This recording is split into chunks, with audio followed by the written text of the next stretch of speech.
Coaching as Benevolence, a podcast for people who are curious about using coaching for self-development. I'm Erin with Roots and Wings Grief and Loss Coaching. And I'm LaShawn with Michelle Sage Place Positive Intelligence Coaching. So we are so excited today to have Zoilita Grant with us. She is well known throughout our local community, but also globally. Zoilita Grant is a trailblazing mindset expert, best-selling author, and award-winning hypnotic coach with over 50 years of experience transforming lives from the inside out. Her groundbreaking work helps people access the power of their subconscious to overcome internal blocks, unlock their potential, and create lasting success. Recognized with the Lifetime Achievement Award by IMDHA/IACT Hypnosis Associations in May 2025, and author of the New York Times recommended book, Change Your Mind and Change Your Life, a step-by-step guide to letting go of your past, Zoilita brings deep wisdom, real-world tools, and a heart-centered insight to every conversation. She just launched her Breakthrough to Brilliance online course. She's not just inspirational, she's transformational. Please welcome Zoilita. And Zoilita, please share a little bit more about yourself. And thank you for joining us on our podcast today. So I'm so glad to be here. I think one of the most important things to recognize about me is that I am a purpose-driven person. I feel that I have been called in life to help other people as well as myself develop themselves through the power of the mind. And so I have spent, I would say, 60 years or so really understanding the power of consciousness, the power of neuroscience, and the way that people can use that power that's inside themselves to unleash their brilliance and to create success in their lives. Thank you for sharing that about your lifelong commitment to a purpose-driven life and how meaningful and impactful that is for your clients as well as for yourself. So maybe tell us a little bit more about your journey to healing work. So when I was 16 years old, I weighed 265 pounds. I managed to graduate from high school at that point and moved in with my grandmother who lived in Berkeley, California. And she and I went to the University of California Library and took out all the books on hypnosis. And I hypnotized myself to lose 150 pounds in a year. That changed my life. So the concept of changing your mind and changing your life became the underlying theme through my entire life. It's so important to me that I share that with other people, that power is inside of each of you. I call it your personal brilliance. And then when you get in touch with it, you really can unleash that in your life. If you want me to go on, I can explain to you what it led me to today. Sure, that would be great. Sense? Yes. Okay, so that was the theme of my life. And in 2010, I transferred out of therapy and I transferred into the creation of hypnotic coaching, which is the blend of tools and techniques of a coach with the power and the punch of hypnosis. 2023 was a very challenging year for me. I had a seizure in Japan, and it was discovered I had a very, very large, almost inoperable, benign brain tumor. Luckily, it was on my brain, not in my brain. I flew back to Colorado. I had 6.5 hours of brain surgery, and I came home, and 10 days later, I slipped on my kitchen floor and damaged my brainstem. I became paralyzed in my arms and legs. I was told at that time I would never walk again, but I remembered the power of the mind. I remembered, and I refused the diagnosis. I spent 6 months in the hospital. I spent another 8 months in a wheelchair. Now I'm at a point where I'm graduating from a cane into being able to walk on my own. And during this time, I felt called upon to share this message with the world. And so I wrote a book called Change Your Mind, Change Your Life, a step-by-step guide to letting go of your past. And this book was taking everything that I had learned from working with thousands of people over the course of 50 years and putting it into real world tools and techniques to help people deal with anxiety and eliminate depression, to help people move from being stuck in their lives to being inspired by their lives. And this book was widely reviewed in book circles. I got to have a interview with Logan Crawford and Kate Delaney, who are major players in the book industry. And the book was actually recommended by the New York Times at the end of 2024. But out of that book, I became inspired to create my new project, which is called Breakthrough to Brilliance. And it's an online course that I just launched last week that really teaches people in 6 weeks how to take a quantum leap and have the life skills that they need to be fully successful. Wow, that's quite a story. So many things that happened in that journey, and mostly, of course, the ongoing theme of the power of the mind. And I Absolutely. would love to hear more about the breakthrough to brilliance and the things that are happening around that project. I know you just launched it. This is my life's work, all put into Cliff Notes of Life. I'd like to explain this term, Cliff Notes for Life, as I use it. Cliff Notes to me means taking pieces of truth out of various forms of wisdom and making them easy for the ordinary person to understand. So I put together a quantum leap program that is designed to be utilized in 6 weeks. Each week has a theme. Each week has two videos. The videos are about 15 to 20 minutes in length, so they're easy to watch. It has a hypnotic audio that goes with it, and it has an ebook. And so as you go through these steps, the person is basically taken into a world of developing good communication skills. One of the videos is called Emotional Intelligence Made Easy. The ebook that goes with it basically talks about how in human communication, you either build a bridge or you put up a barrier. And here are easy ways to do it. Here are ways to have challenging conversations. So everything has easy steps. People get access to material for life.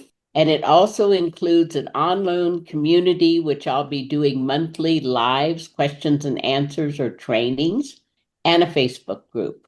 Wow, that is a complete package of resourcing and support for probably any adult dealing with just life in general. Uh, Life in general, yes. yeah. And it sounds like it's very focused on communication and really breaking that down from a skills based approach. Is that correct? That's definitely a key part. But I think another key part is the whole concept of resilience. And this is what I think it's the story of my life, is that you have that capacity to develop resilience. Part of it is tied into the intuition. So I'd like to talk more about that in a minute. But that resilience that's inside of each and every person allows you to pick yourself up, dust yourself off, and go on to finding a meaningful and purposeful life. I do want to say, like you saying aloud that resilience is something that can be developed. That is really comforting to hear because sometimes coming from the academic lens, where we looked at research specifically on resilience, has talked about being tied to personality or environmental circumstances. And I love this idea that you are bringing here today, Zoilita, that resilience on top of all of that is something that continuously can be developed throughout time and with support and resourcing, right? So I also want to go back really quickly because you mentioned the intuition piece, and that's a question that I've been meaning to ask you when we even meet in person. How do you use intuition in your practice, and what is intuition like for you as a healer as well as for your individual life? So, intuition is a key element in my work with my clients. And one of the things that I help them to do is to develop a strong sense of their own intuition and the ability to take inspired action. Intuition is your GPS. And like every GPS, it operates this way. You have to clearly define where you are without judgment, and you have to clearly define where you want to go. Once you do those things, then you have the ability and the capacity to listen to the intuition and then take action that takes you to achieve the goal. Wow, that is so powerful, the idea of intuition. And also, I want to reiterate what Erin said about developing that, developing intuition, developing resilience. I think that is something that we need to hear more of, that this is something that we Absolutely. can develop. You know, Erin, I want to bring a new idea into this discussion that I think is very important. Many times people think that they are completely confined by the description of their personality, but personality is learned behavior, and it's learned behavior that is patterned in the subconscious mind. I have learned that through the utilization of hypnosis, you can change those patterns. Yeah, that is such an important point that you're making there, Zoilita, about the patterns and learned behavior. I think that's a really another important thing that people need to remember because, like you said, people can get like a fixed mindset when it comes to the things that we are doing by habit, the habit that we have, the habit of mind that we have. And it's really important to know and empowering to know that that can be reversed and that can be changed and that can be adjusted no matter how long you have been in the habit of thinking a certain way or behaving a certain way or reacting in a certain way. So I would like to know more, Zoilita, about where hypnosis comes into this. I know people think hypnosis is all about, completely surrendering and having no control over what happens to you. Can you speak a little bit about what hypnosis is and how it shows up in your practice? So, your mind is 85% subconscious, 15% conscious. When they disagree, the subconscious always wins. Your mind is also the most powerful computer there is in the world. There are no manuals to operate the computer. Hypnosis, as I utilize it, is a learned process of how to develop your own personal manual to operate your mind. All of those challenges that people find in their personality structure. Let's go to a real example, the high anxiety personality. The high anxiety personality has certain characteristics, a tendency to have black and white thinking, a tendency to have low self-esteem, a tendency to connect to outside to feel okay. We can utilize hypnosis to change every one of those characteristics and to help that individual have a sense of deep inner peace and calm. And there are habits like the habit of meditation, the habit of self hypnosis, the habit of affirmations and gratitude that will facilitate those transformative changes in the personality. And this process sounds so meaningful, whether somebody is going through loss or dealing with a mental health condition they've been dealing with their entire lives to someone who seems to be thriving. And so, I guess, just generally speaking, with that hypnotic practice and the process, how many sessions does this typically take and what does that look like? So, I primarily, there are many, many different things that I do. One of the little things, niches that I do is prepare people for surgery. People that are prepared hypnotically for surgery, according to the New England Journal of Medicine, can recover up to 75% faster with less complications.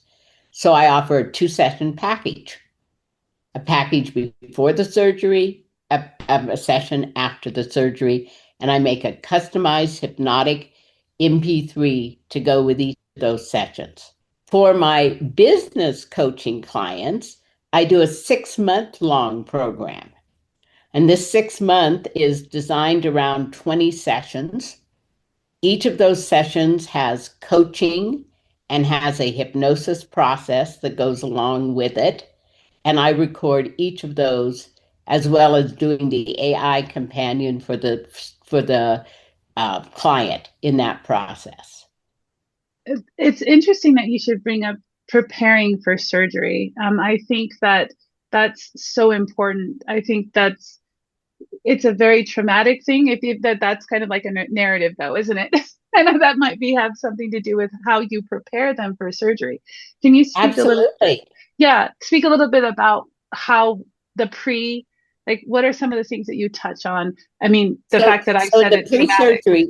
in the pre-surgery, first of all, I need to know if there are any traumatic experiences they've had with previous surgeries or if they know anyone that has had one. Okay. So I have to clear those around, and I have a certain kind of technique taking you into the subconscious. It's called cellular release technique. And I basically clear all of that trauma. I clear the experiences, the shock and trauma, the feeling states, the habits and patterns of behavior, and the beliefs that are connected.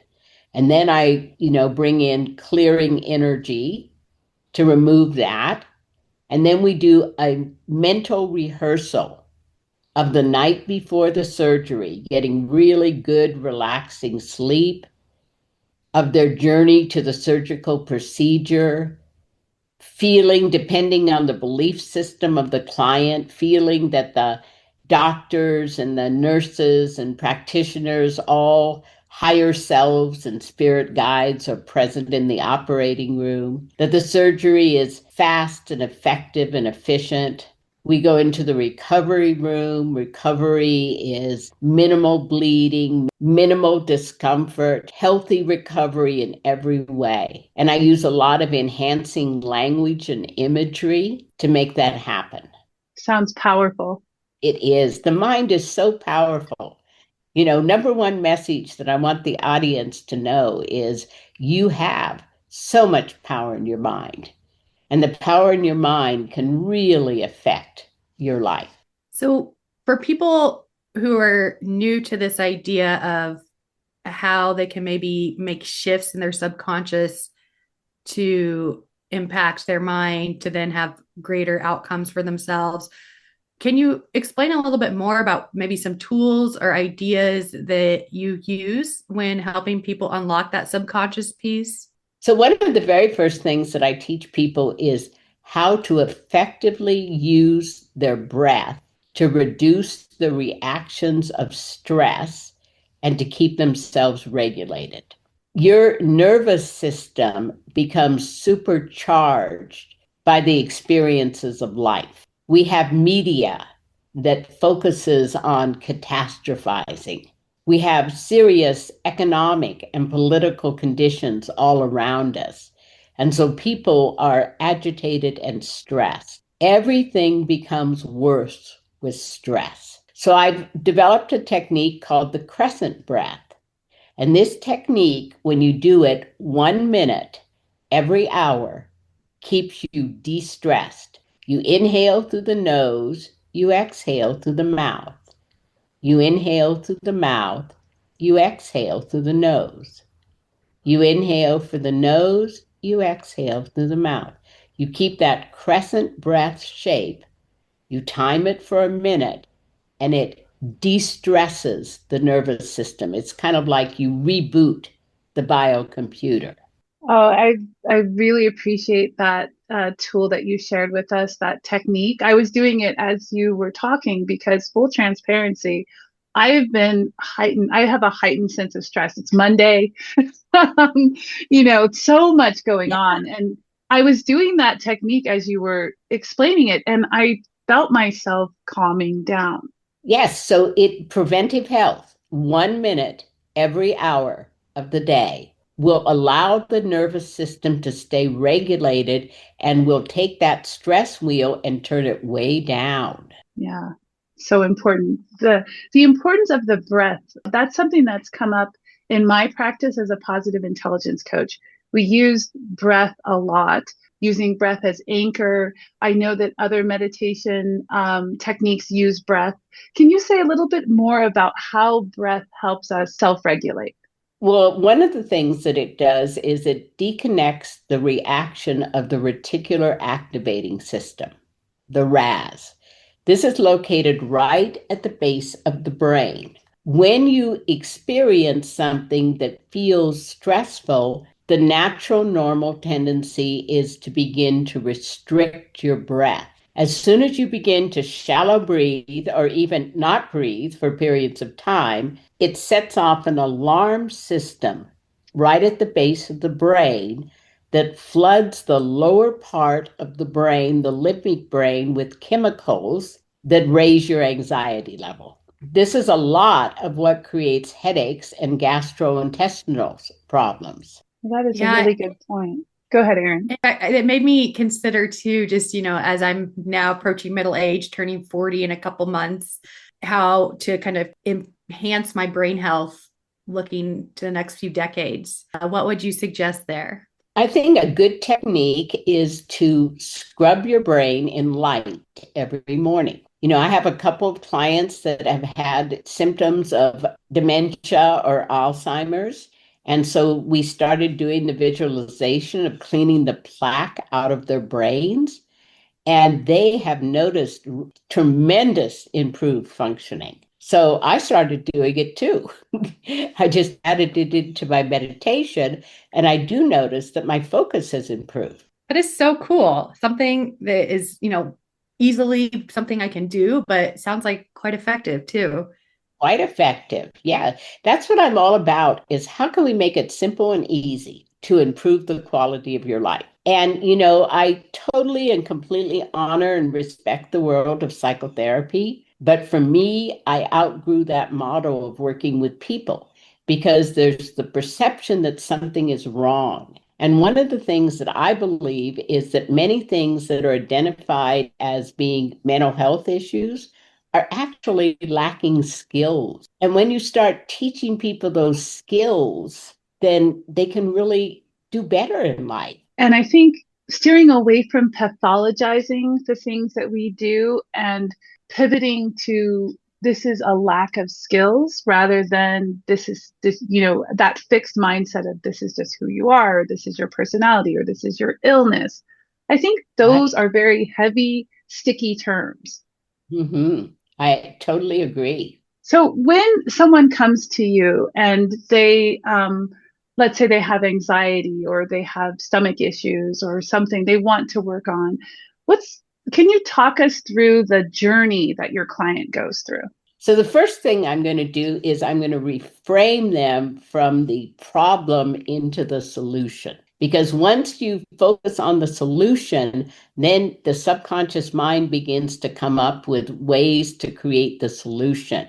If you focus on the idea, okay, so here's an easy thing, migraine headaches. Migraine headaches definitely have some to do degree with chemical imbalance of the brain, but they have a tremendous amount to do with emotional out of balance in the brain. And so when you talk to someone and you allow them to reveal what are those emotional elements that are creating the underlying tension that's going into their head, then you can begin to develop some real world habits along with the hypnosis processes of clearing the patterns that are creating that, and you get real results, and results don't lie. When I'm working with someone that is a small business owner, many times that person really has the dream of what it is that they want to do, and they have the skills of doing that, but they don't know the inner game of business. And the inner game of business really has a lot to do with creating positive habits, having the ability to develop priorities and goals, having the ability to manage time, money, and energy, And all of these things happen in the inner world to be able to show up in the outer world. I want to shift gears a little bit because I'm curious about something maybe you can share about your practice that's not commonly known, but you maybe wish more people knew. I think that one of the things that people really need to know about the work that I do is that it's very results orientated. Because it has a personal nature to it, I don't generally ask clients for testimonials. I do have a lot of good Google reviews, but that idea of getting a testimonial from your customer, i.e., client, doesn't really fit into my practice. So I wish people had the opportunities of talking to people who had received true transformational experiences from working with me. I can give you a little example of a lady chiropractor I worked with who was very skilled at what she did, but was always broke. And she couldn't understand this was happening. But when we did some journeying into her subconscious, we discovered that she didn't like money and that she thought rich people were not spiritual people, and that she felt that if she got, other people didn't. And so when we cleared all of those prosperity blocks, she was much more able to expand her consciousness into a greater receiving level, and her business bloomed. Yeah, the subconscious comes out a lot. And you talked about the subconscious, and I wanted to get some clarity on that. What is the pathway to reaching our subconscious? So the pathway of reaching subconscious is to get out of beta consciousness, which is everyday cognitive thinking. There are naturally occurring states of trance. For instance, you're standing in the line of the grocery, or you're in the drive-through at the bank, and you go into kind of like a spacing consciousness. You're putting gas in the car. That would be a really good time to start saying affirmations, because the subconscious is now more open in those states and more receptive to getting messages. The fastest, most effective way to work with the subconscious, in my belief, is hypnosis. And I have trained in many, many other modalities. And is there any difference in hypnosis online, like through Zoom versus in person, or does it pretty much work the same? I have found that it works excellently. And one of the advantages of doing it on Zoom is that I can then make customized recordings. Oh, yeah, that makes a lot of sense. I could see how that could be very helpful. Definitely. So that's good news. So to have Zoom and other like online tools, knowing that it's effective is really reassuring, because often people will say it's so much better in person. But if you're in Colorado and someone in California wants to work with you, or someone in across the ocean wants to work with you, in person is not accessible. So where are the clients that you work with? Are they local, or are they all over? The majority of my clients are in Scottsdale, Arizona. Ah, I have a real estate agent client who referred many, many clients to me. And so I have a group of clients in Scottsdale, Arizona. I have a client in Melbourne, Australia. I have a client in New Zealand and in Portugal, and a client in Barcelona. yeah. So all over. So do you mostly work online then? I do. I do. Like if I was doing therapy, I would be more likely to want to do in person. Okay. Mhm. But doing hypnotic coaching, it works really excellently on Zoom. So there are three things I like to do in person. I like to do shamanic journey work. I like to do past life regression and inner journey work. And I do a very interesting type of tarot called the Tree of Life, which my Celtic grandmother taught me when I was 11 years old. And it's a much more complex reading that involves 10 cards, but it really shows people where they are in their soul journey. There's just so much richness here. And I know we're kind of nearing the end of our time together. So before we get to the end of the episode, Zolita, is there anything else you'd like to share with our listeners? So I would definitely like to invite your audience to my fall summit, Unleash Your Brilliance, where I and a circle of 11 other experts will bring to people tools and techniques about how to unleash the personal brilliance in you. That will information will be available. I will create a Facebook event. I will advertise it in my Facebook Mindset for Success community. I will send out information on email about it, and it will be free and definitely worth attending. Thank you so much. So we're now nearing the end of our episode, which is where we share a coaching nugget of wisdom from our conversation we've had together today. And so that sometimes is a question that's come up or a theme or an idea based off of what was sparked today. And so LaShawn and I usually go first, and then Zoilita, you'll be able to wrap it up with your own coaching and nugget of wisdom from what you've learned from talking about your practice today. So I guess for me, one of the things that we haven't touched on our podcast nearly enough or as outwardly is this idea of how we develop the subconscious mind. My nugget of wisdom today is, how do you use your breath, like Zoilita said, and use professionals such as Zoilita to enhance your quality of life by untapping your subconscious mind? Yeah, that's wonderful. And mine is along the same lines as Erin, something that could be reiterated. And that is the importance of the things that have us stuck are a result of habit, and that we have the power to change that by working with professionals like Zoilita, coaches, and other modalities.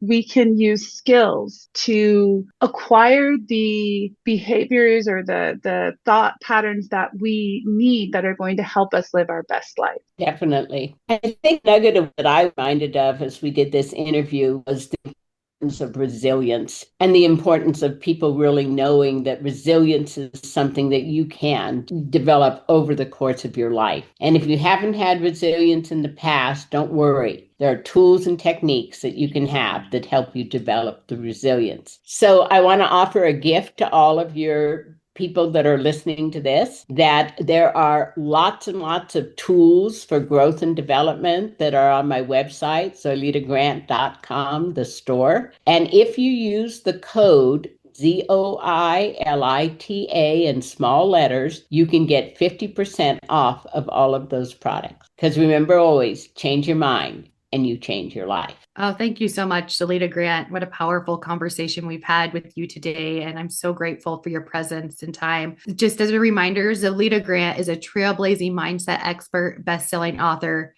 an award-winning hypnotic coach with over 50 years of experience transforming lives from the inside out. Thank you, Zoilita. Thank you. Thanks for joining us for Coaching as Benevolence. I'm LaShawn with Maychelle Sage Place, Positive Intelligence Coaching. And I'm Erin with Roots and Wings, Grief and Loss Coaching. Have a benevolent day.